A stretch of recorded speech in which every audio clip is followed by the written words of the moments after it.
Hey nerds, coming up on season 2, episode 16 of the Nerd Rundown. We've got our biggest rundown ever. This past week, Las Vegas hosted the enormous CinemaCon, and we're going to give the rundown on all the juicy stuff that came out of this incredible event.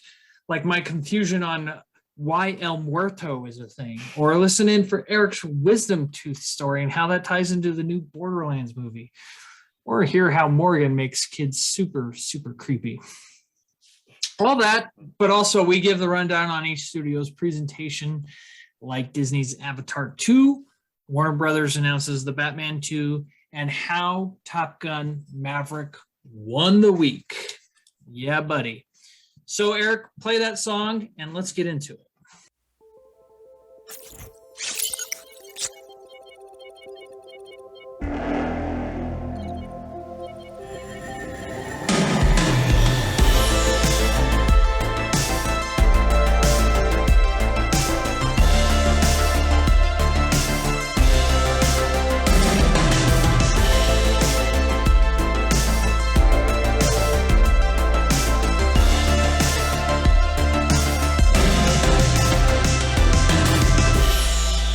Hey nerds, welcome to another episode of the Nerd Rundown podcast, where we cover the latest in the nerd world of movies, TV, and more. I'm your host today, Darren Stemple, and you all know my co-pilot, Eric Hare. Yeehaw, just your stead. Good one. And you know our social media manager, Morgan Santa. Hi.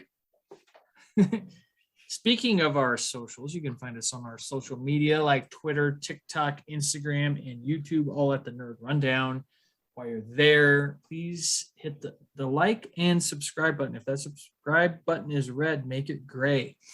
And also leave a comment. That would be greatly appreciated. Right. The show has been growing at a significant rate lately, and a lot of that has to do with some comments and people subscribing like crazy. So thank you, everybody. And of course, you can listen to us all. You can listen to us on all the other major podcast services.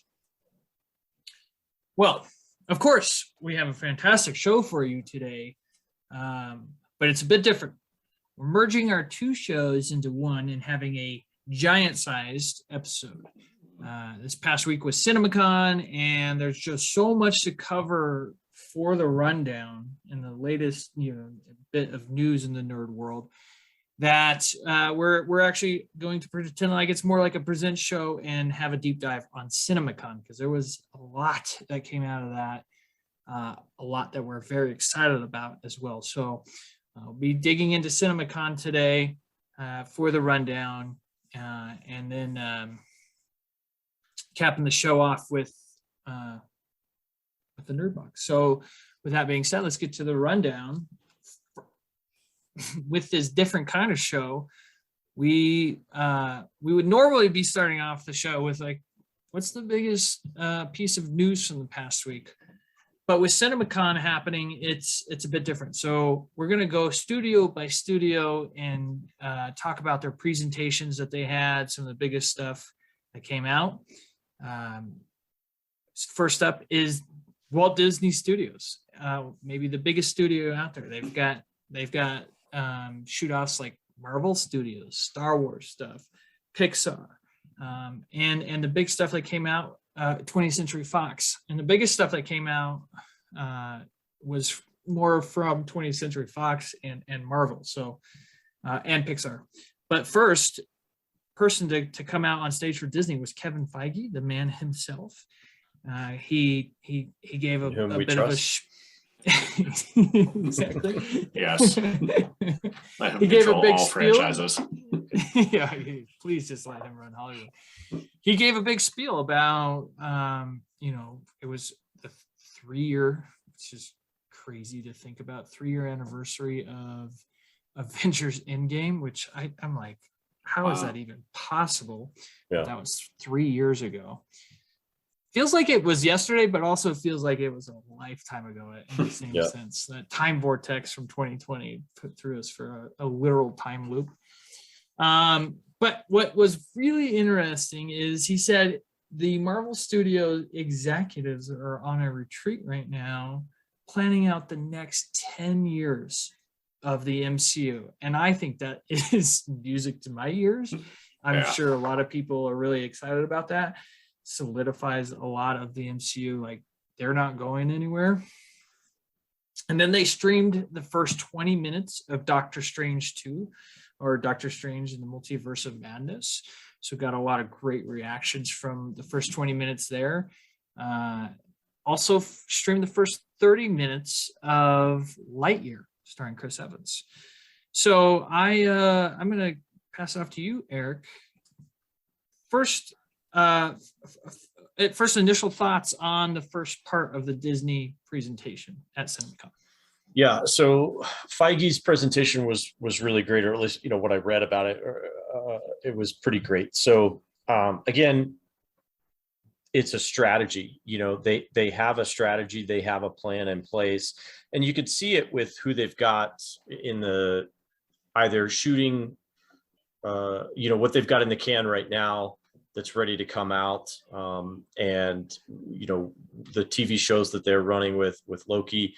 And how that fits into the MCU, combined with Hawkeye. We'll see how the new Hawkeye stuff kind of translated into the MCU, and how we bring kind of all these pieces together to push the universe further down the line. So this is what we've complained about with DC, is they have no strategic vision. It's we're gonna make a Right. we're gonna make a movie on this, and we're not really going to make a universe out of it, and that's fine, like if that's what they want to do. But I think the people expect that DC would follow suit with because of such a great portfolio of stuff. So I'm encouraged that they're looking 10 years down the road to see what the MCU is going to look like. Feige's got a great vision. He's got a great strategy. He's got surrounded by really, really creative people. So I think all in all, this is really great. Reviews on the Doctor Strange stuff sound pretty awesome. Everybody said the beginning of it sounds action packed. It comes right out of the gate and just kind of gets going, with America Ferrera. Is that who's with Chavez. America Chavez? Yeah. So it's a pretty exciting. Sounds like that whole setup for them, at least initially. And then Lightyear, I'm intentionally kind of staying away from any Lightyear stuff, because I just want to be surprised when I see that movie. I'm really looking forward to it. It's I think we talked about it last week. It's in my top 5 of stuff to see for this summer. We took the kids yesterday to see Sonic 2, and that was really, really great. We had a great time, and it continues to surprise me how good that Sonic series is. And I can't wait to take the kids to see Lightyear, because Pixar just continually does a great job of doing those types of things. But getting back into the theater with the kids was really good. The whole family went and saw Sonic 2, and it was great. We all loved it. We had a great time. And I have a feeling Lightyear is going to be the same thing. So I really liked what came out of that this week. And again, I'm also kind of staying away from the recaps of Lightyear, because I want to go in pretty as fresh as I possibly can. But the director came out and said that this movie will be like the Star Wars of Andy's universe, and that's where the toy Buzz Lightyear comes from. So I was like, oh, because that's been a question from like the beginning. Sorry, I feel like I'm hearing something in the background. Is there like a? I don't hear anything. I don't hear anything. Okay. Do you have something playing in the background? No, I don't. But sorry, I get back to Lightyear. But the Star Wars version of this universe is that, and so. Well, I mean, I'll go to you. Go ahead, Eric. Well, I was just going to say, sorry, I'm sure Morgan was probably going to say the same thing. But we got the full backstory on how the Woody character comes to be. But we never get anything about Buzz. So this is one of those instances where I'm okay to learn the backstory on something, like a character, because Buzz is a great character. So I do want to know where that came from, and and why Andy was so excited. Yeah. Yeah, no, I agree. I'm really looking forward to Buzz. I'm surprised they showed a half hour of the film there. I'm not sure how long the runtime is of the movie, but that you could a lot that happens in a half hour. Yeah. When you're watching a movie, so that's pretty surprising. But I haven't really looked into it either because I'm really excited to see this movie and going with the family, and it's going to be a good time. So I am pretty excited about that. I just know that the reactions have been great, so that's always good to hear. The Doctor Strange, my son is excited as well. We're going to go see it opening night. That footage, I know. I think they said it pretty much opens up with that one-eyed octopus that you see in the commercials, and looks like he's after America Chavez because of what she knows about the multiverse, and Doctor Strange there. So hearing good things. I'm looking forward to it.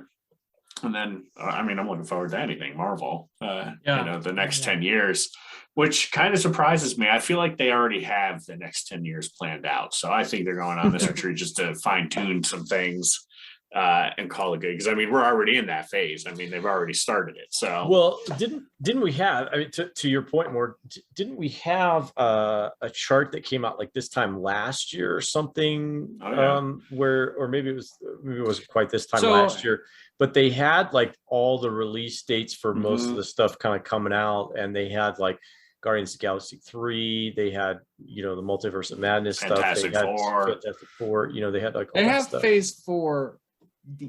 Phase 4 is definitely planned out and ends with Fantastic Four, which actually lost its director this past week. I saw that. John Watts, who directed this Tom Holland Spider-Man trilogy, has stepped away from the project, possibly to direct another Spider-Man movie. And I'm hoping that they were like, okay, John Krasinski, you're really great as Reed Richards. Doctor Strange.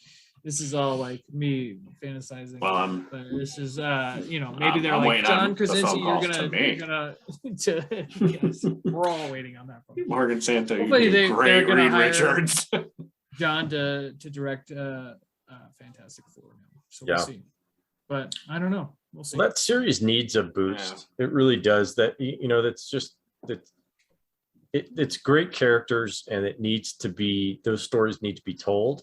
I think the Fantastic Four is a fun series to get into, and that first go around was really rough, and they can do better, because there's a lot of cool stuff in there. Like the whole Silver Surfer stuff it's Marvel's first family. They deserve better, Yeah, so I'm looking forward to everything, and I know that there was some I don't know if it was on the list, Black Panther footage. I didn't see that they released from there. Was there footage? Showed, if I read it correctly, it shows like Shuri, is that her name? The sister? Shuri, and a couple others like there, and it looks like they're gearing up, and like something big is coming, like a war is coming, is what they were saying. So it's heavily rumored that Namor and the Atlanteans are the main antagonists in the movie. So we're gonna get to see some really great world building from that movie, Wakanda Forever. So I did not see that there was some Black Panther footage. That would have been good to be able to read about, because we don't know much about that movie. We don't know how they're replacing Chadwick or anything. So good to know. Now one of the reasons why Disney is the biggest studio out there is because they own they bought so many studios. Another one that they bought was a major studio in 20th Century Fox. So that's still kind of a banner underneath Disney. And the big thing that came out of Avatar 2 is out of the CinemaCon. I'm sorry, I'm just hearing this voice in my head, and I can't figure out what it is. Avatar 2. Telling you to do something? Or? Yeah, you're all right. It sounds like news is in the background. I know nothing playing. anyway, 20th Century Fox, Avatar 2, The Way of Water. So we finally got a title, and we finally got a description on kind of what people got to see. So apparently it was a stunning teaser. The visuals are going to be amazing. Of course, James Cameron, right? Lots of new characters, tons of new beats.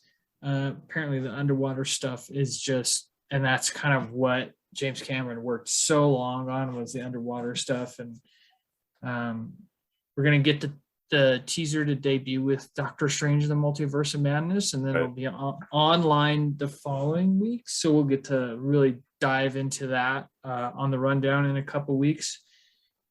What do you guys think about Avatar 2, The Way of the Water title, Morgan? Is that do anything for you? I'm torn on this Avatar 2. Like,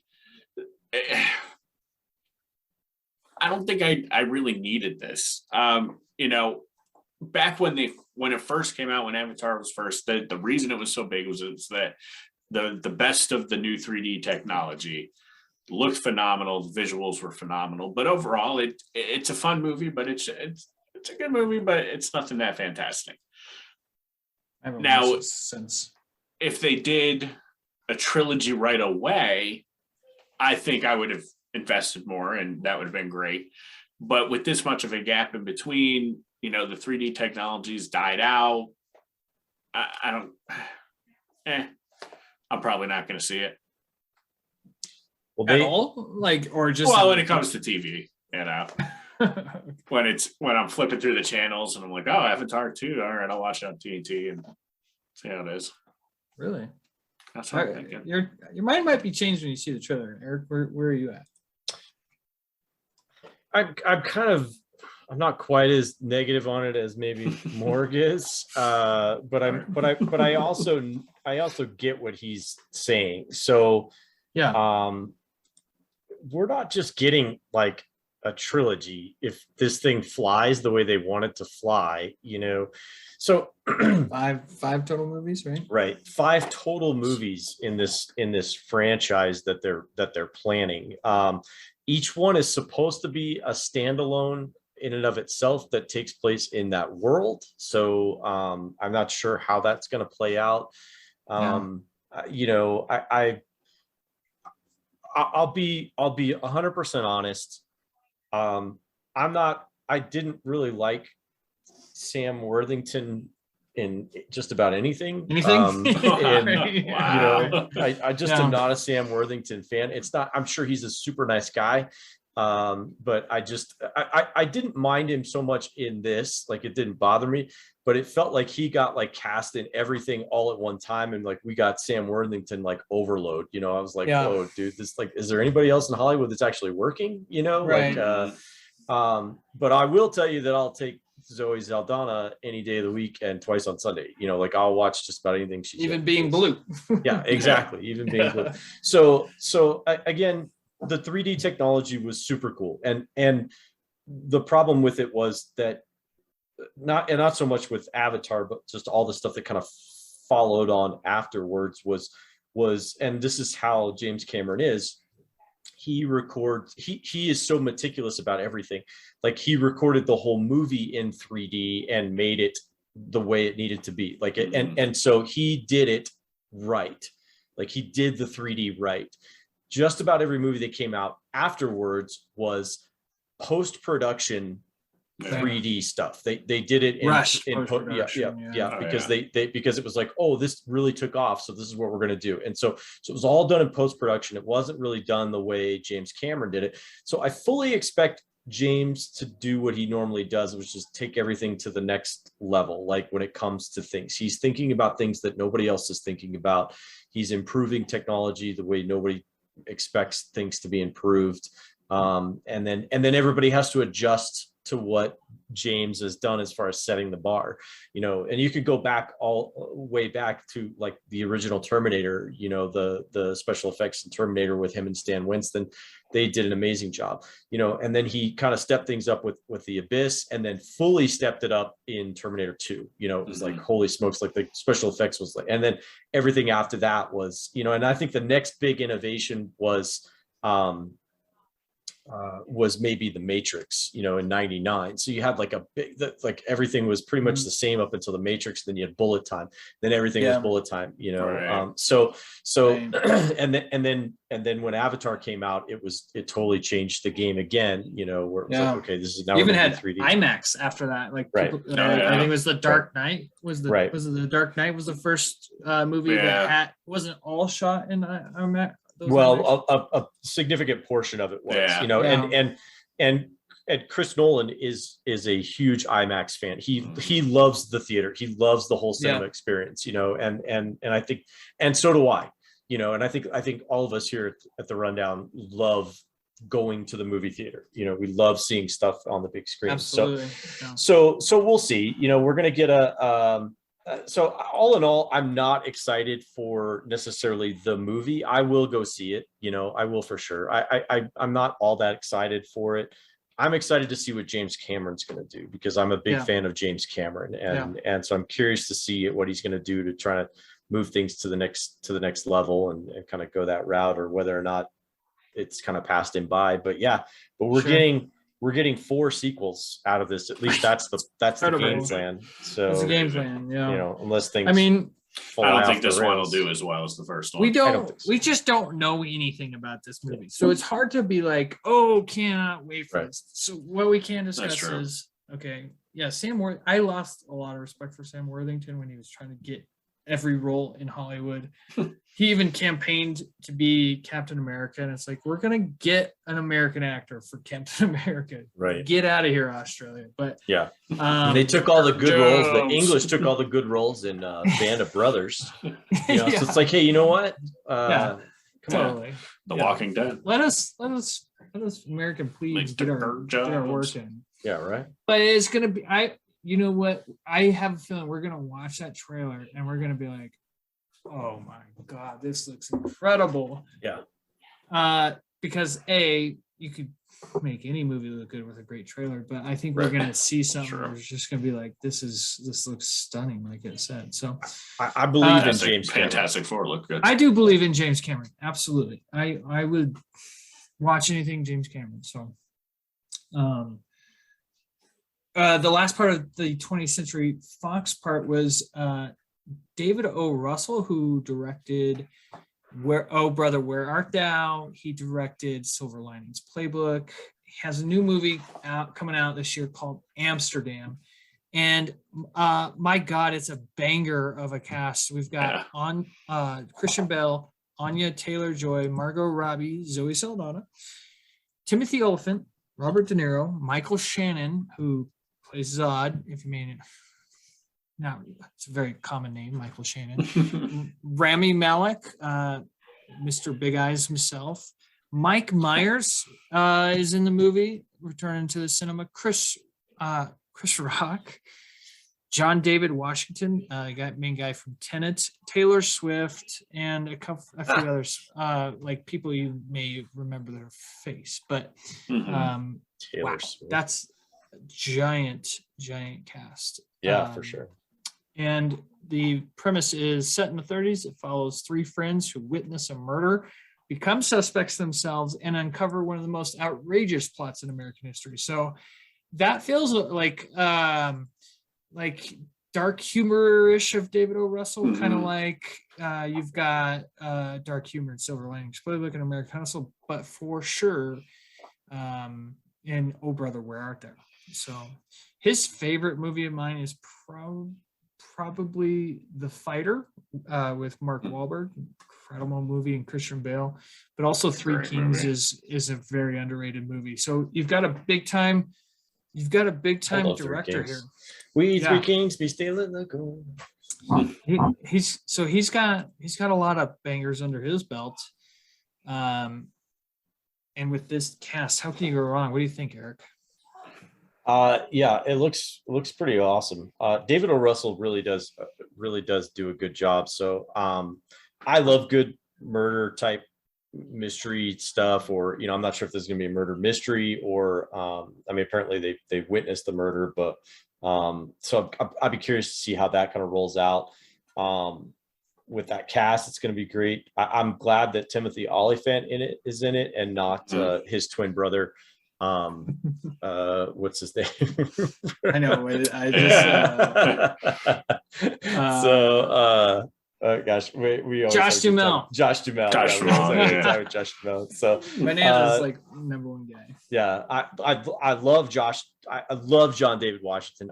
You know, he to me is just somebody I really enjoy watching. So I'm glad to see he's getting some stuff. Margot Robbie, you know, is not a. She had a big week. And Zoe, yeah, she did. I saw a picture of her dressed as our girl. We'll talk about her here in a minute. You know, but yeah. So Bale, of course, is great. So cast looks amazing. Do we get a date on this one, or a trailer, or anything, or we did not get a trailer. The date is later this year. Yeah, no. This is what I was talking about last week on the show. You know, we're going to get stuff that's going to come out of November 4th. Left field. I just found it. Yeah. Okay. November 4th. So we're going to get movies this year that maybe aren't necessarily blockbusters on the radar that are going to, I think, turn out to be really, really good stuff. And this is going to be a banner year. This is going to be the 1996 type year, you know, where we just get banger after banger after banger. So I think we were talking about it in the car the other day. I was like, Eric made one of maybe the greatest points ever on the rundown about how this is going to be the defining year for cinema. This could be one of the biggest summers of all time. Yeah. But not just summer, like just the chock full of movies we're getting throughout the entire year. It's incredible. So, and streaming is on the ropes. I don't know if you guys are noticing it. Streaming is on the ropes. Netflix just made layoffs. Yep. You know. Yep. So it's crazy. Yeah. There's been a lot of investments in streaming services, and I think you're going to start to see. Not to say that Netflix is going to go under in any shape or form, but I think you're going to see some big changes. You know, because everybody's gathered their material in one spot now, and that's leaving Netflix as an island all itself. And so Blockbuster's coming back. Yeah, Blockbuster. Yeah. I would love it. I would love coming back. Yep. I would love that. So big presentation from Disney, you know, to kind of kick things off, and always good to see the Feigster himself talk about the MCU. It's just you know, that 10-year thing, it's just like nobody can do that except for Feige, you know. Nobody they just did it right from the very beginning, and now that set them up for success. Yep. So we moved from one giant movie studio in Walt Disney to another giant movie studio in Warner Brothers. So we kick things off with Warner Brothers with a giant announcement. The Batman 2 has been announced. Returning to write and direct is Matt Reeves, and of course Robert Pattinson is returning as Bruce Wayne and the Batman.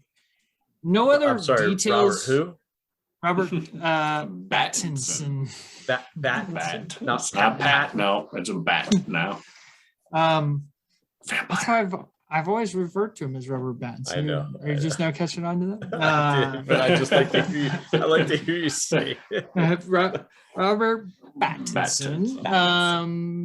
Yeah, he's returning, and no other details come out. You know, we don't know who's returning for the sequel other than those two. We don't know any story details. We don't know any villains.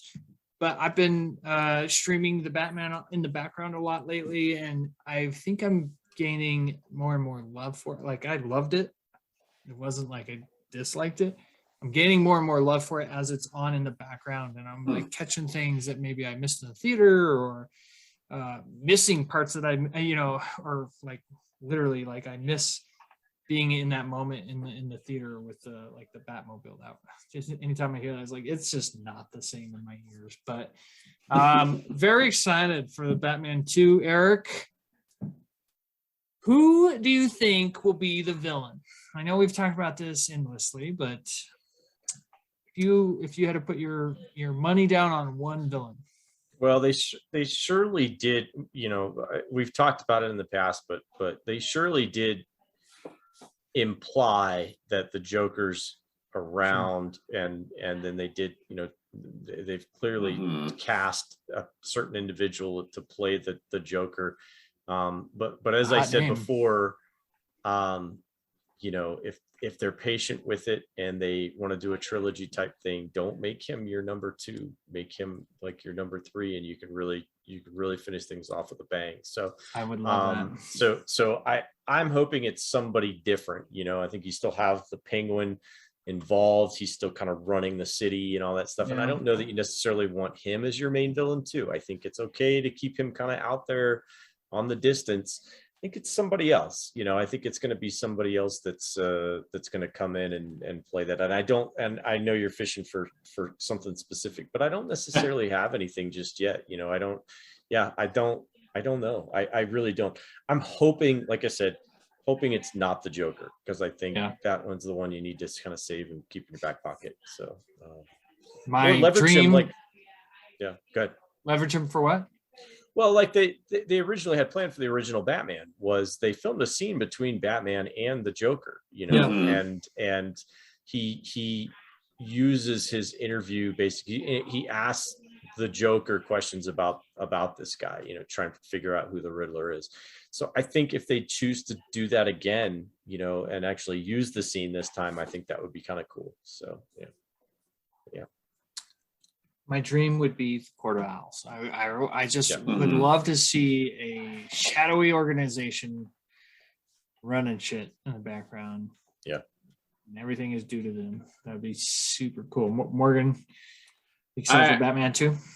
I am. I love the first one. I definitely want more of this. Like I said, I did want a Ben Affleck Batman actual run, but I'm all right to move on to this now.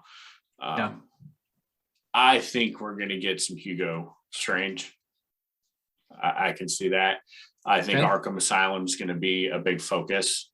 You know, not a rip off from the games, but you know, I think it's going to be a big focus. And if they do rip it off from the games, I'm fine with it. But that's what I would like to see. I don't think like we'll get Joker, but he's not going to be the focus. At least I hope he won't be. I hope he won't be. I really hope he won't be. We've had so much of the Joker that I'm like, I don't, you know what? And if he's not even the third movie, I'm good.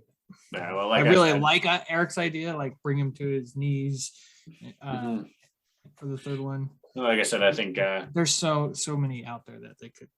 We talked about it before. I'd like this to be like an Arkham Asylum movie. I think that'd be really cool. I think Batman's too big for just doing Arkham Asylum, but you know, we'll see. I guess there's a way to do it, and if there's a way to do it, I fully trust Matt Reeves to find that way. Yeah. So, next was Denis Villeneuve, the director of Dune Part 1. Was not able to attend, but he on a video stream thanked the fans for Dune Part 1 and getting Dune Part 2 greenlit, which he's hard at work at right now. And then we also got our first look at Margot Robbie as Barbie. And you know what? This is another one of those casts that's a banger of a cast. And if you could pick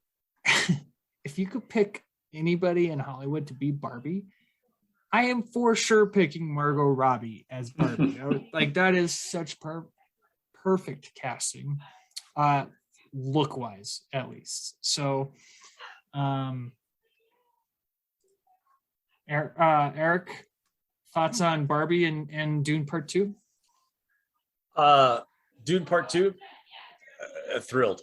You know, get cranking on it. I want to see it as soon as possible, but do it right. Take your time, do it right.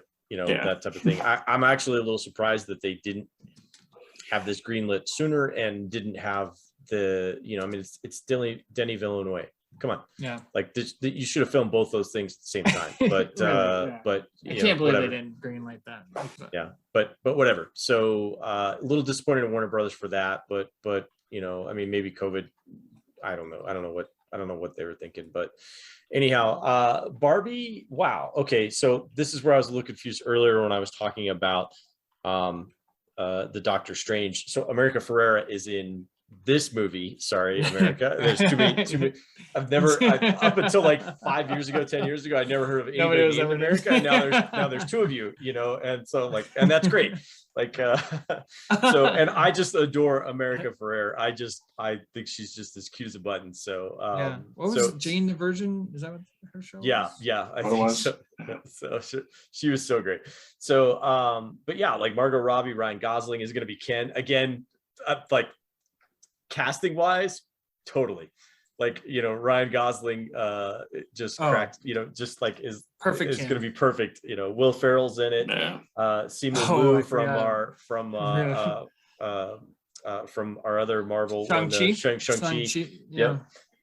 Michael Cera, Kate McKinnon. I just love Kate McKinnon. So, like you said, this cast, and it goes on and on. There's way more on here that are going to be great. So honestly, this one here I look at and I think I'm so glad I have a daughter, because now I have an excuse to go see this movie. Like I really want to see this movie. So I just think I haven't even seen a trailer or anything for it, but I'm actually like jacked about seeing this movie. I think it's going to be great, and I don't have to feel like a creep, for going to see it, because I think it's just going to be. I think it's good. I can't imagine with Will Ferrell and Michael Cera and all those guys in it that they're going to take this thing super, super seriously. This is going to be total tongue in cheek. And I hope that I really, really hope it's going to be great. So, but I saw the picture of Margot Robbie. They had a little picture of her in a little red, like Corvette or something like that, or the pink Corvette convertible. And she just looked adorable. She really did. So she does. And maybe you can edit that picture in there, Eric. I will. And throw it in there so that everybody can get a good first look. But even Ryan Gosling has amazing comedic chops. Like he's so good, and I can't wait to see what kind of Ken he brings to the table. He is really funny. I don't know if this is gonna be like a cheesy movie or if it's gonna be a serious movie. But you know what? If you if you know about toys and the history of toys, the importance that Barbie has to toys, and if you don't, watch the Toys That Made Us the Barbie episode. Incredible insight into an explosion of epic proportions from Barbie. So Morgan, where are you at on your hype? I mean, I'm not like trying to. You don't have a daughter. I'm not trying to get the theater to see this or anything, but no, I mean, it's got a good cast. It definitely, I think, will be funny. I'd be shocked if they don't go a comedic approach with this. Ryan Gosling is a really good with comedic timing. Anytime he's on SNL, he's hilarious. He does a great job with that. So there's a great skit where he's all excited to see Santa. With him and his wife are excited to see Santa. You got to look it up. It's hilarious. He does a great job. Okay. But I mean, I'm not running to the theater, but I don't know if his Ken's going to be better than Michael Keaton's Ken. So it's going to be. Yeah, that's true. I do love. That is one of my favorite shorts of all time. Is when they do the Hawaiian vacation. So funny. Well, The Nice Guys, when he's in that movie, The Nice Guys, with he's so good in that. He's so funny with Russell Crowe. He's so funny. That's what's his name? Directed that one. Wrote and directed that one. But Shane Black. Shane Black. And he's so funny in that movie. They're both really, really, really, really funny. But yeah, I'm looking forward to seeing what they come up with for that one. No, but I will go to IMAX to see Dune 2. That I will be going to. Yeah. I think you're going to say you're going to go to IMAX to see Barbie. To see Barbie. Margot Robbie. I mean, it's not a bad reason to go. Another, so what Warner Brothers did is they had a little bit of a, here's our 2023 slate. So obviously we're in 2022. Next year's 2023. Probably these movies will be highlighted more next year in CinemaCon, but they gave us a little look into what they are going to promote next year. Color Purple remake, very interesting for Prince fans out there. The Meg 2, so the Meg 1 was Jason Statham and a big old shark. Blue Beetle, we spoke about that briefly last week.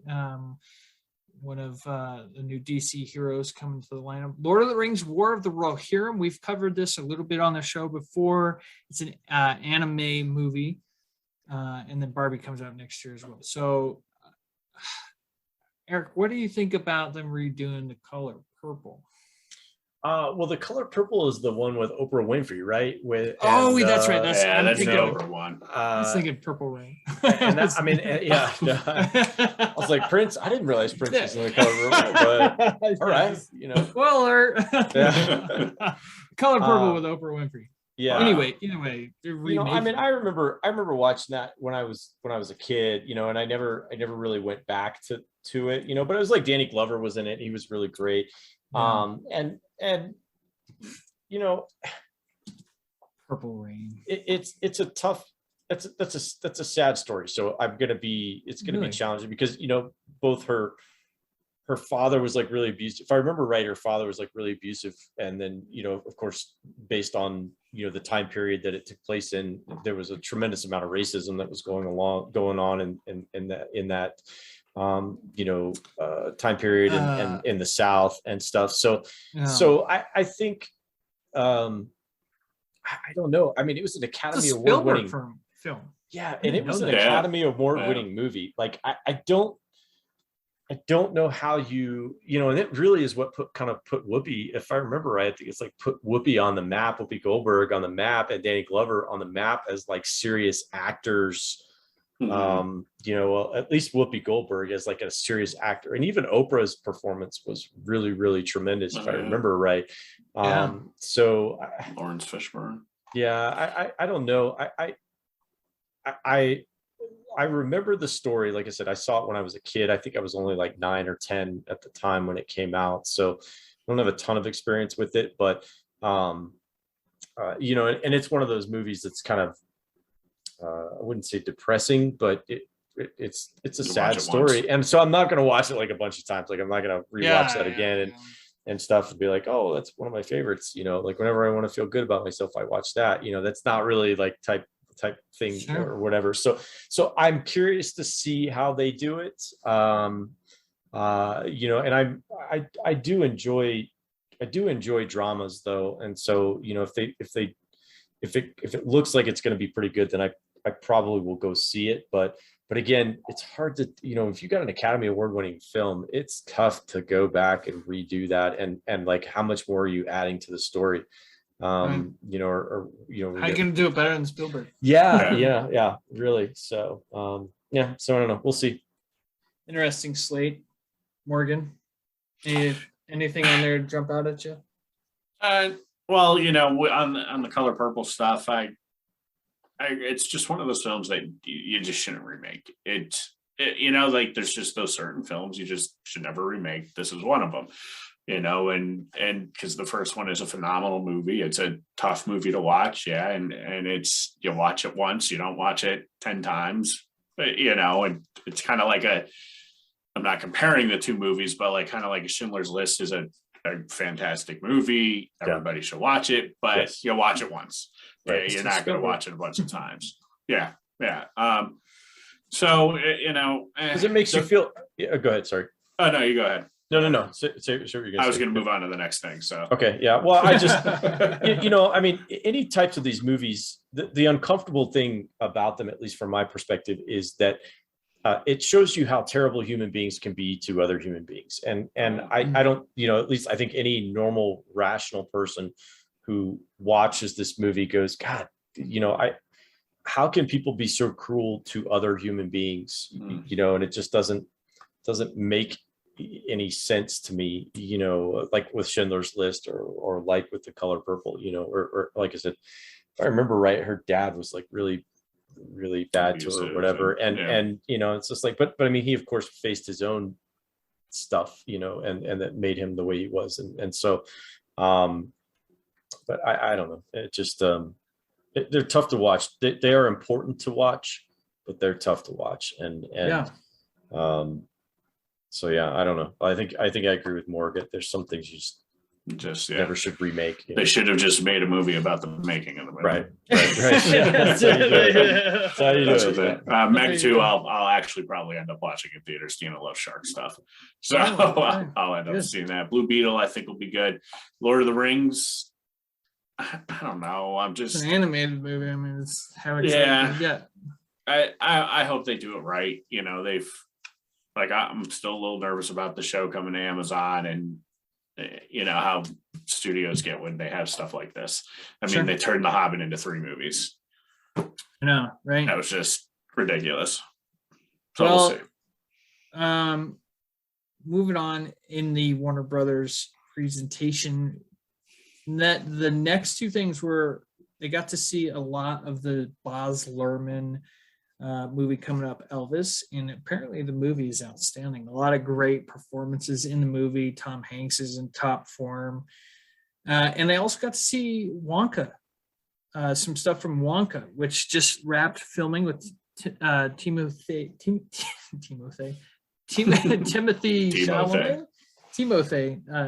Chalamet as the titular character, Willy Wonka, when he was a young man. Apparently the footage was fun. It's very different than anything else we've seen in the Wonka worlds, with Johnny Depp's Charlie and the Chocolate Factory or Gene Wilder's Willy Wonka and the Chocolate Factory. So I know my family's very excited to see this movie, to see more Wonka. We love that world. How about you, Morgan? You excited to revisit Elvis or Wonka?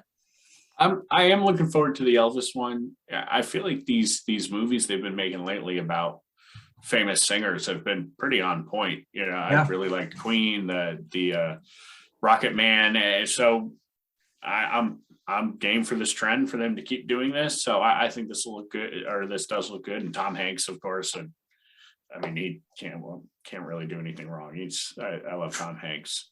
Wonka, again, it's another movie that I just wasn't need. Like, it's not needed. Who was asking for it? You know, and there were a lot of people like, man, I got to see a younger Willy Wonka, because we saw a younger Willy Wonka in the latest Wonka movie, and it was just weird.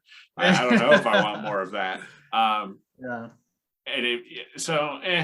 I don't know. I like Timothy Chalamet. I think he's just, you know, he's a shooting star right now. He's flying, so I'm sure he'll do good with this, and he definitely has the look of it. He looks like a young Johnny Depp Willy Wonka. I don't know if it's supposed to be connected at all, but he kind of looks like him.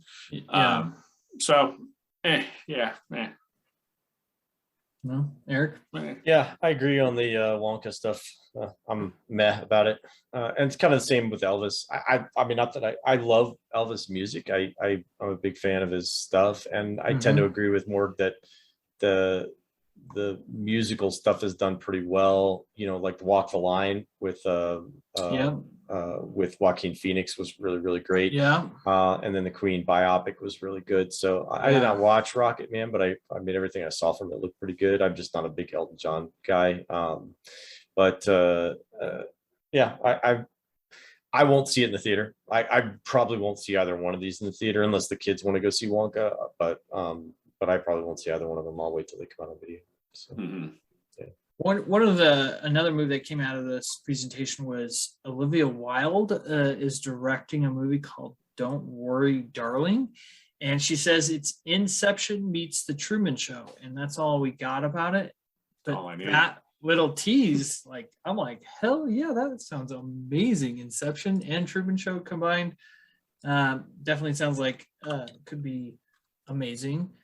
But then we will combine the DC movies. So we got footage from The Flash, footage from Shazam: Fury of the Gods, which was a short teaser, but got some of the biggest reactions out of the week. Aquaman and the Last Kingdom got some good looking footage. Apparently that movie is a giant movie, way, way bigger than the first movie. And then we got Black Adam. We didn't get it yet, but they released a trailer for Black Adam at CinemaCon for the people there. And apparently, and it was your buddy DJ came out and presented the footage to him.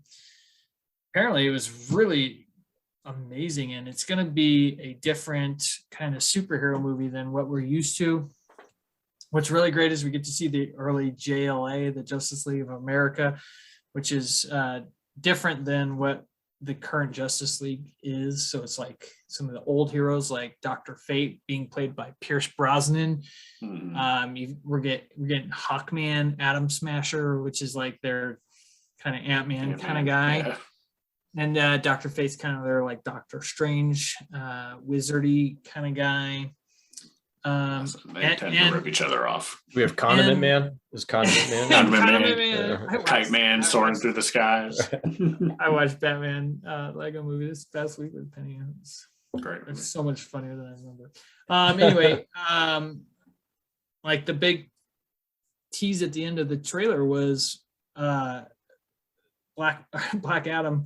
I just almost call him Black Rock. Black Adam said, "Heroes don't kill people, but I do." So we're gonna get a bit of a different superhero movie than what we've got. Your buddy DJ presenting the footage, Eric. What do you think? Oh, DJ. Well, to kind of skip back just a second. Olivia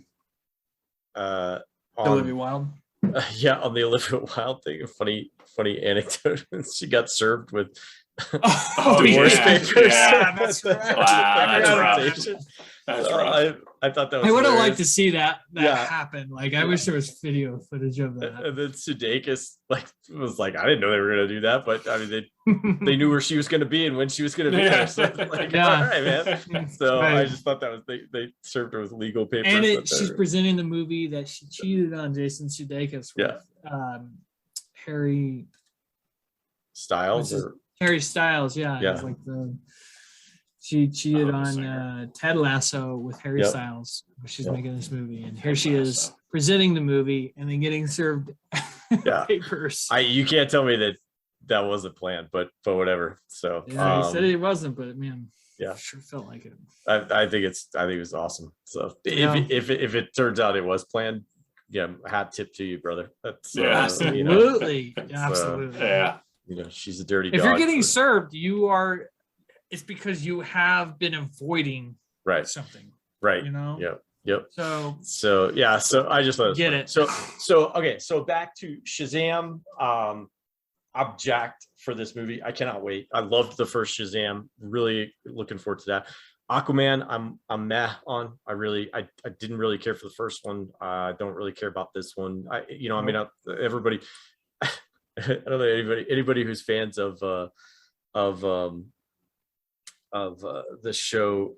Gosh, I can't think of the name of it. Anyhow, Entourage? No, the show where they used to do the action figures. Robot Chicken. Robot Chicken. Thank you. Okay. They always did Aquaman jokes. Oh, yeah. It was always Yeah. so great because Yeah. it's like nobody cares. Yeah. So I don't really care about And the on Aquaman. Entourage too, they did a lot of Aquaman jokes. Yeah, so I don't know, but the Black Adam stuff I'm excited for. I really am. I think that's going to be, DJ is my guy. I joke about him, but I just have so much respect for what he's done His and whole just story. like the hard work that dude puts in, not just that and like acting and all that stuff, but like in the gym. I mean, just like the hard work that dude puts in. Crazy. You can't look at me and tell me that guy doesn't will himself to do everything. Like everything that he does is his sheer will. And you can look at that and be like, you can either take it and say he's gotten lucky, or whatever, or you can really look at what he's done and say, that's what a person who's disciplined and has sheer will can do for themselves. And they can really make something of themselves. And that dude just knocks it out every time. And it's my hat's off to DJ. I love the dude. I think he's great. I enjoy just about everything he does. So I'm looking forward to Black Adam. The heroes don't kill people, but I do type thing. I think we've entered into an interesting era of the anti-hero, and I think you saw that with the Punisher. He's always kind of been an anti-hero, but but he had like an ethical code that he lived by, you know, and so you never worry about him shooting up a block full of kids or shooting up, you know, anything like that. Like his enemies were always bad dudes, you know, and he did his due diligence to make sure that everybody that he whacked was somebody who was really guilty and was working outside of the justice system, you know, and all that. So he's, to me, the ultimate of the anti-heroes. But then you got like the Joker movie, and you've got some other things where they kind of take these villains and make them sympathetic. I don't think Black Adam is that way. He really is an anti-hero type guy. He has a code. He has an ethical boundary that he won't cross as well, but he's not necessarily a good guy, you know, but he's not a bad guy either, you know, and so I'm looking forward to this. I think the history is going to be pretty cool to see, like how his origin story kind of comes out, and you know, and all that. So I am really excited. Plus, I love Sarah Shahi. I think she's been one of my favorites for a long time, as far as anything she's been on. Yeah, she's a great actress. And then on top of that, she's just beautiful. Paint the wall material. Yeah, for sure. Yep. Out of that grouping, Morgan, what are you most excited for? Shazam. Definitely Shazam. I'm not surprised. I'm not surprised that the footage was received well.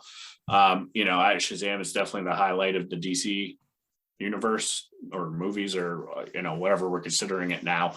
That I'm really excited for. The Flash, we'll see. I'm kind of torn on it. You know, I mean, we now know it's just about Ezra Miller going around beating up Hawaii. That's what the plot is, apparently, of Flash. Karaoke bar. He didn't hear no bell, so he's going to shoot everybody on the island up. You can't carry a tune. But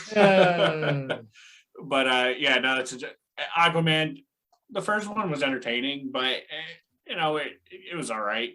I have not watched this again since I would never throw it on. I don't even know if I'd stop to watch it if it was on. And this one I'm torn on. I mean, is Amber Heard gonna poop in his bed or something?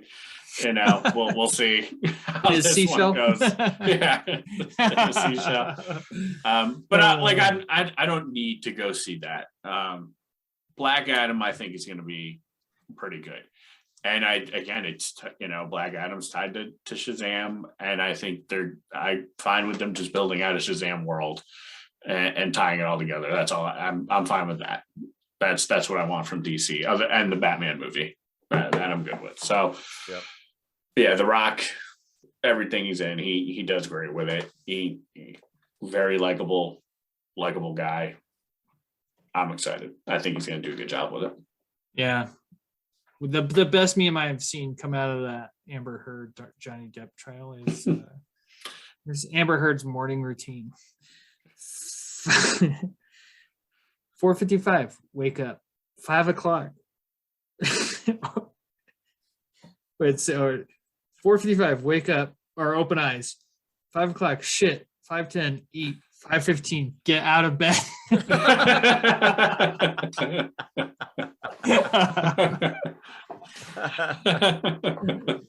Dirty human Amber Heard has turned out. Oh my gosh, yeah.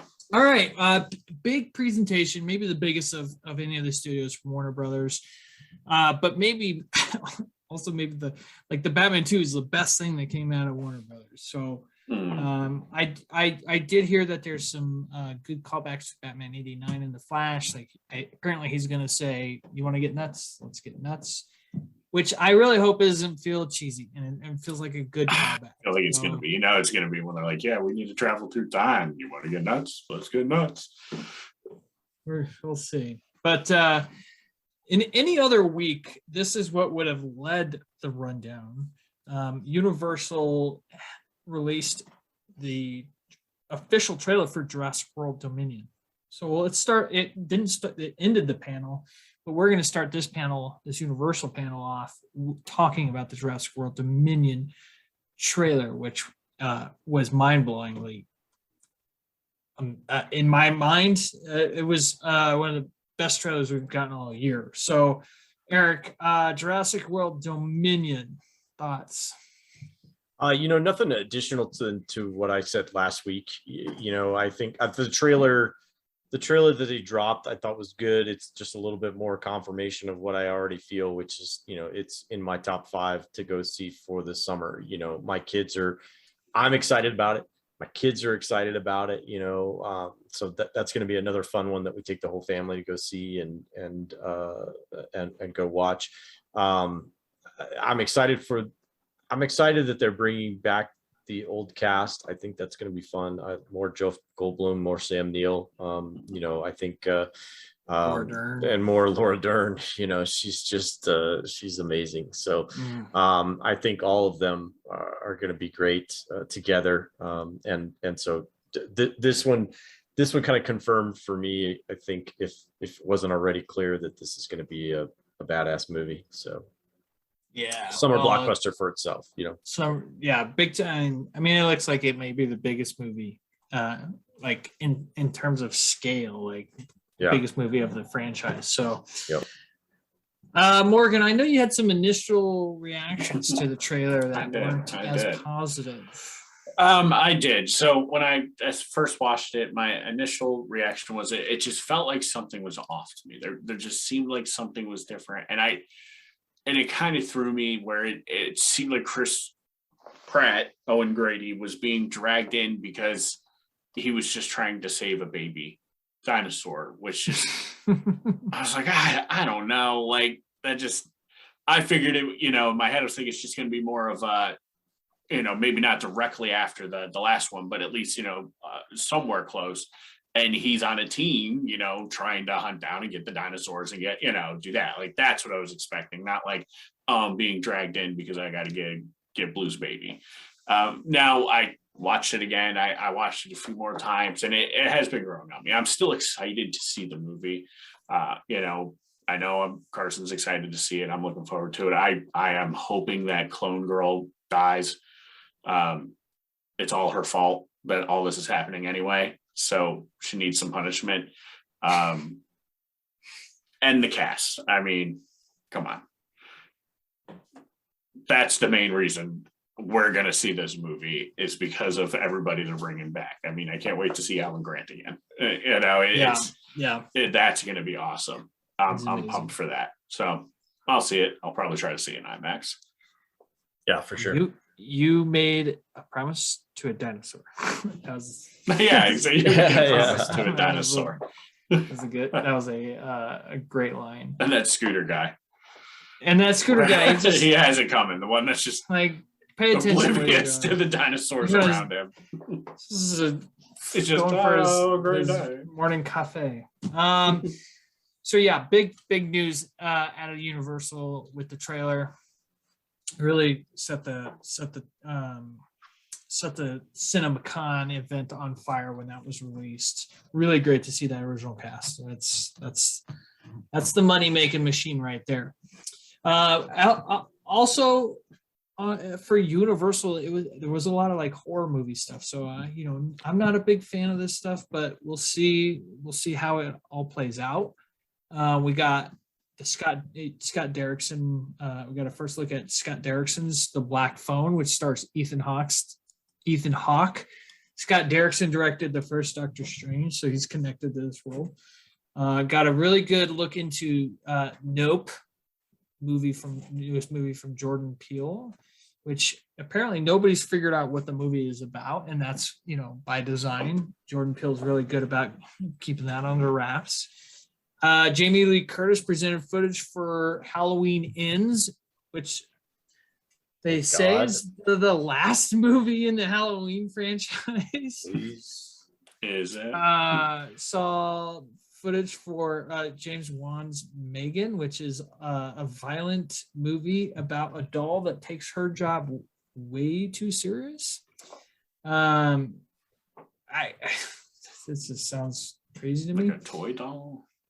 It's like a Chucky. It's basically like a Chucky doll. So it's just a female Chucky, I think, is what we're doing here.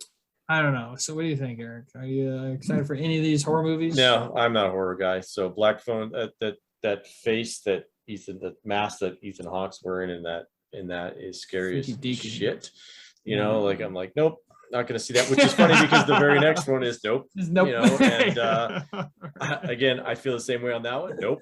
You know, like it looks like it's aliens of some sort. It looks like there's some sort of like UFO or some sort of alien invasion of some sort. At least that's what I've gathered from the initial trailer that I saw, but maybe not. Maybe that the whole thing is nope, that's not it at all. But you know, I don't know. So it's the just keep saying, yeah, nope. The trajectory of Jordan Peele's career is so interesting to me. You know, like he made his you know, name known in comedy. He was really funny, but he has really done guy. Yeah, but his movies are not like that at all. You know, I mean, so it's really interesting. He's a fairly creative guy. So I even ran that Twilight Zone TV show on CBS for a short time. Yeah, like, that's nowhere near. He really enjoys that genre, and from how many people go see his movies, apparently he's really good at it. So, but I'm not a big fan of it. Halloween Ends, please God, will this franchise die? Like I just like, it's like, come on. Again, I think we're going to end up with some sort of like the way they're going to resurrect it is Morgan's theory of you could do a remake about behind the scenes of how they made it. You know, that's how they're going to do it. That's Megan, again, it sounds like Chucky to me, you know, female Chucky. Yeah, female Chucky. But not the bride of Chucky. Right. Yeah. Not the bride of Chucky. Classic. Yeah, it's just these are not our brand of movies. So Morgan and it's a different channel. Yeah. Yeah. I don't like really go subscribe them though. Like and subscribe them. You know, that's what you like. You know, but I don't really go to the theater to see horror. I don't really watch too much horror anymore. Like, because you know, my wife doesn't like it, so I just don't watch it, and I don't like watching horror alone. But you know, the Black Phone does look really creepy. You know, it especially because it's dealing with children. You know, he's a serial killer of children. That's another level. Yeah, and whenever you have kids, like when you have zombies, creepy. Zombie children, terrifying. Yeah. You know, ghosts, creepy. Children, ghosts, terrifying. It's whenever like you add children to it. Now it's just like, it's just possessed kids worse. Are the worst. That's the worst. Well, it's like rattlesnakes. You know, like if you get about like an adult rattlesnake, it's like okay because they know how to control like their venom. But you want to stay away from the kid ones. Like the kid ones, they don't know what they're doing. You know, they just latch on and stop. Yep. So that's like, and I'll probably never watch this. There's no way I could ever get her to watch something with. Sure. Every time I would try to get her to watch Game of Thrones, a baby was being killed, and she would just no, and turn it off. So we can't. So she didn't like The Lion King, is there? No. That one she's on. Nope looks good. I like. Yeah. It definitely seems alien stuff. I like Jordan Peele's stuff. I think that's going to be a good movie. I think that's going to be really neat, and it's going to be a lot of. It's really crazy. No one has figured out what the movie is. So yeah, it's going to be good. Halloween Ends. I haven't seen Halloween in forever. Yeah, I'm not. That's one of those franchises. If you want to like a mind f yourself, go look up the like timeline of Halloween movies, and it's like this Halloween I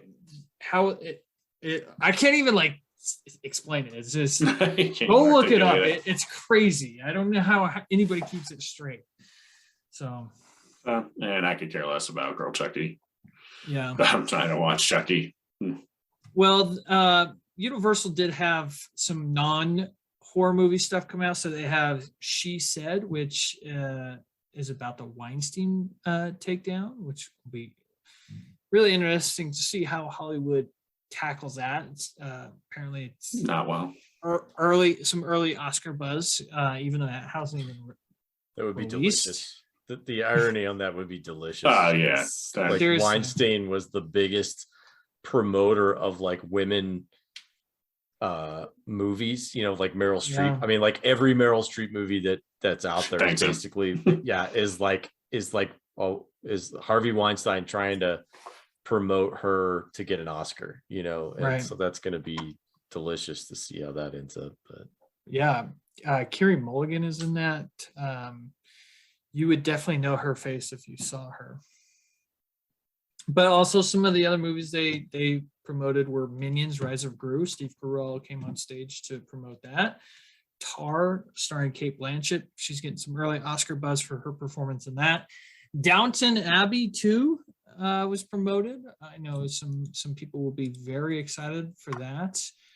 And then a really cool sounding movie, Violent Night, which stars David Harbour as a vigilante Santa, comes in on a house where apparently he stops, this bad guy breaks into the house and is going to kill the family. And he's a violent Santa that protects this family from this intruder. So Merry Christmas. Christmas is filled in. I like that every year we get a little bit of a different twist on a holiday movie. So I'm looking forward to that, and I'm always up for trying to add new movies to my Christmas holiday marathon. So any of those movies get your fancy up, Morgan? Yeah, so the Santa one definitely, because like you, I just like trying to find a new Christmas movie, and I still have to watch the Mel Gibson one where he plays the Santa that a kid hires a hitman to go kill. Yeah. So I like that stuff. The Weinstein one, I don't need to see a movie about people who knew all of this the entire time now making money to talk about it. Yeah. No desire to watch it. As far as some of the other stuff, I like the Minion movies. I get to see them with my son. That's going to be fun. And I don't care about Downton Abbey. Not my cup of tea. Never watched it yet. Minions we'll see for sure with the kids. Downton Abbey I'll be watching because my wife loves it, and it comes out the weekend of our wedding anniversary, so I'll be taking her. Yeah. Timing on that one. Yeah. Come on. I love my wife. Yeah. I love my wife. That's right. Why would you not? Because she's pretty incredible. She's pretty awesome. Yeah. We are all very lucky in the West. For sure. Yeah. Some of us We more really lucky are. than others. I mean, wow, we got lucky. The next studio, so it was a really Jurassic World dominated the Universal set. Lionsgate came out with a presentation, very small presentation, but very notable movies. John Wick 4, The Expendables 4. Are You There, God? It's Me, Margaret, which is one of my favorite sayings just in general. Borderlands, starring Jack Black and Kevin Hart. Kevin Hart. And then they also announced a new Hunger Games movie. So Eric, Lionsgate's got some very notable movies in there. John Wick 4, we know we're all very excited for it, and apparently that is going to be one of those movies that just kind of sets up this new world, because they also talked about Ballerina, which is an offshoot of this movie with Ana de Armas. So where are you at for Lionsgate? You excited for these? Actually, surprisingly, of all the studios out there, this one is got the biggest lineup that I actually care about. And none of these are like gigantic franchises, with the exception of maybe the Hunger Games. I just billion-dollar movies, right there. Yeah, I mean, Disney's got some great stuff in the MCU and all that. I'm really excited about, and Avatar, I guess, but like movies that I'm actually going to get up and go watch are like 4 of these 5 movies. I'm going to be like, yeah, I'm down. John Wick 4. I've loved the John Wick series up to this point. Every one of them is great. The Expendables, I gotta be honest, I have enjoyed the living heck out of the entire franchise to this point. It just feels like every action star that they could cram into a movie, these guys are out there kicking some butt, and there's zero plot. It's just fun. It's just fun stuff to go to. The Are You There, God? It's Me, Margaret is going to be interesting because it's Rachel McAdams and Kathy Bates. So I I most likely will see this. I really will. Love Rachel McAdams. She's so adorable, and Kathy Bates is just such a tremendous actress. So, yeah. So we'll see how that goes. Borderlands. I never played the game. Funny Borderlands story. My buddy Kent is like a huge Borderlands fan. He loves to play the game, and him and his daughter Isabel, they used to play together all the time, and I think his stepson Paul and stuff, the three of them used to play it all the time and everything, and they just had a great time with it. So at one point I had to have 2 wisdom teeth taken out, and I had already had these 2 taken out prior to, but I didn't have enough money to do both of them, to do all 4 at the same time. So I just had these 2 because one of them was like coming out of the side. It was really bad. So like I had to have these 2. Well, I ended up getting an infection in the bone on the bottom one. And it's like I don't understand why they do, why they torture people in like ways, like just do oral surgery without any anesthesia and I will literally tell you everything you want to know, like what, like, and you just, I will tell you, because it's like, seriously, they did like who came up with waterboarding, right? Yeah, right. Literally, just take out a tooth, man. Just like just put some foil in somebody's mouth. Right. I'll tell you exactly what you want to know. Like they ended up, having to give me like a local, and they were like scraping, and I'm like, oh my god, this is the worst thing ever. Scraping is one of my least favorite words. Oh my gosh, it was brutal. It was absolutely brutal. So hats off to you, Butch. You're a great oral surgeon. I appreciate but that was awful. Probably the most awful experience ever.